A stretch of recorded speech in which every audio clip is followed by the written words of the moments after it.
উৎপাদনে বিশ্ব কততম, পাট উৎপাদনে কততম, বা এছাড়াও আমাদের যে আরও একটা বিষয়ে কোশ্চেন আসে সেটা হলো কোনো জেলার বিশেষত্বের উপরে, অর্থাৎ কোন জেলা কোন কারণে বিশেষত্ব লাভ করে। যেমন বাংলাদেশের যশোর জেলা খেজুর রসের জন্য সমৃদ্ধ, মাগুরা জেলা মরিচ চাষের জন্য সমৃদ্ধ। তো এইভাবে আমাদের কিন্তু এই জেলা পরিচিতিও আসে। তো তারপরে আমাদের যেটা আসে সেটা হলো আমাদের মুঘল আমল এবং মুসলিম শাসন। তো আমাদের যে আমরা একসময় মুঘল আমলে মুঘলদের শাসনের অধীন ছিলাম এবং মুসলিম শাসন আমাদের দেশে ছিল, তার উপর কিন্তু কোশ্চেন আসতে পারে, এবং আমাদের কোশ্চেন আসতে পারে ইংরেজ শাসনের উপর। তো আমাদের সর্বশেষ যে টপিক থেকে আমাদের একটা কোশ্চেন থাকে সেটা হলো বাংলাদেশ ক্রিকেট থেকে, অর্থাৎ বাংলাদেশ কত সালে আইসিসি সদস্যপদ লাভ করে, বা বাংলাদেশ কত সালে প্রথম টেস্ট ক্রিকেট খেলে, কাদের সাথে প্রথম টেস্ট ক্রিকেট খেলে, কততম ম্যাচে বাংলাদেশ জয়লাভ করে, বা বাংলাদেশ শততম টেস্ট ম্যাচ কাদের সাথে খেলে, বা বাংলাদেশে কোন ক্রিকেটার সব থেকে বেশি উইকেট অর্জন করেছে, বা কোন ক্রিকেটারের ব্যাটে রান সব থেকে বেশি।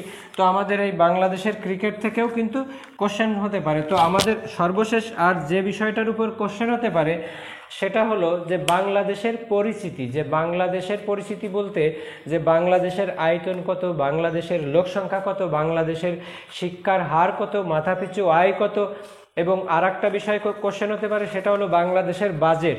যে বাংলাদেশে কততম বাজেট, এই বাজেটে পাস হয় কবে, বা বাজেট উত্থাপন করেন কে, এর উপরে। এবং আরও যে বিষয়ের উপরে কোশ্চেন হতে পারে সেটা হলো বাংলাদেশের জাতীয় অর্জন, অর্থাৎ বাংলাদেশ আন্তর্জাতিকভাবে কতগুলো পুরস্কার পেয়েছে এবং আমাদের প্রধানমন্ত্রী যে কতগুলো উপাধি পেয়েছে তার উপর কোশ্চেন হতে পারে। তো আর একটা বিষয়ের উপর কোশ্চেন হতে পারে সেটা হলো বাংলাদেশ সরকার ব্যবস্থা, বা বাংলাদেশের যে মোটামুটি সরকার ব্যবস্থা তিনটে ভাগে বিভক্ত, আইন বিভাগ, শাসন বিভাগ এবং বিচার বিভাগ, এর উপরও কিন্তু কোশ্চেন হতে পারে। তো আরও কোশ্চেন আসতে পারে বাংলাদেশ ব্যাংক। তো বাংলাদেশ ব্যাংকের উপর কোশ্চেন হতে পারে যে বাংলাদেশ ব্যাংকের গভর্নরকে, বা বাংলাদেশ ব্যাংকের সরকারি মুদ্রা কোনটা, ব্যাংক নোট মুদ্রা কোনটা, এর উপর। মোট কথা মোটামুটি বাংলাদেশের যে জাতীয় জীবনে, বা বাংলাদেশের যে আদিবাসী বা জনপদ, বা বাংলা ভাষার অবস্থান কততম বিশ্বে, এগুলোর উপরে কোশ্চেন হতে পারে। তো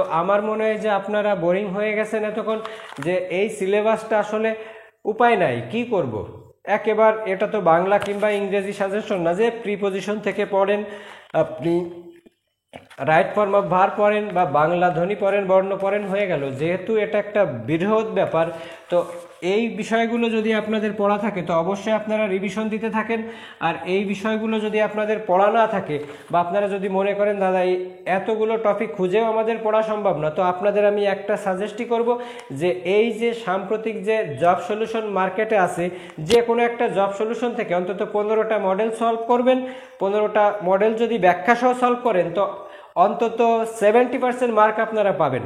আর তারপরেও যদি আপনারা আরও একটু ভালো করতে চান, তো এই যে 10ম বিসিএস থেকে এই বর্তমান 43তম বিসিএস পর্যন্ত যে প্রিলিমিনারি কোশ্চেন আছে, এই শুধু এই প্রিলিমিনারি কোশ্চেনগুলো সলভ করেন, তাতেই মোটামুটি আপনারা 80 থেকে 90% উত্তর করতে পারবেন। তো ভিডিওটা অনেক বড় হয়ে গেল, ধৈর্য ধরে দেখার জন্য আপনাদের ধন্যবাদ। তো আপনাদের অনুপ্রেরণা পেলে অবশ্যই সামনে আরও ভালো ভালো ভিডিও নিয়ে আপনাদের সামনে আসবো। সেই পর্যন্ত ভালো থাকবেন। ভিডিওটা ভালো লাগলে অবশ্যই লাইক, কমেন্ট, শেয়ার করবেন। আর আপনি চ্যানেলটি নতুন দেখে থাকলে অবশ্যই সাবস্ক্রাইব করবেন। ধন্যবাদ।